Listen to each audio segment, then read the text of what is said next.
va avoir un épandage beaucoup plus homogène.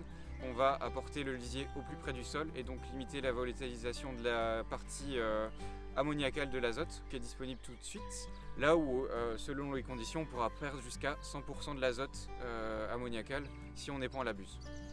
Donc avec ça, on va limiter la pollution de l'air, on va valoriser au maximum le lisier et on va limiter aussi les odeurs, ce qui présente un intérêt par rapport au voisinage et donc réduire les distances d'épandage par rapport aux habitations. Un épandage à la buse, on est sur 100 mètres de distance, 50 mètres pour un pendillard et 15 mètres pour un enfouisseur, donc que ce soit l'enfouisseur à soc ou l'enfouisseur à patin.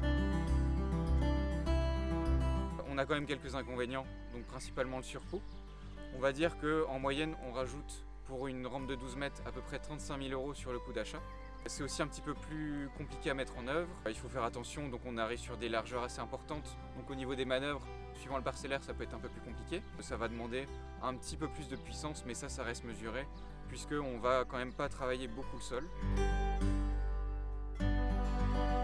Pour l'enfouisseur à soc, l'avantage, c'est qu'on va vraiment limiter au maximum la volatilisation, voire la réduire à zéro. On va enfouir assez profondément le lisier dans le sol. Ça va permettre aussi un pré-travail du sol et donc éviter la plupart du temps un passage.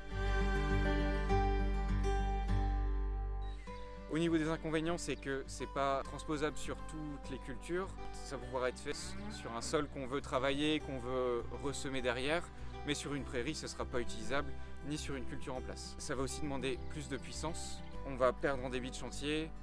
Là où avec la rampe à patin, on aura un débit de chantier assez équivalent à un épandage à la buse.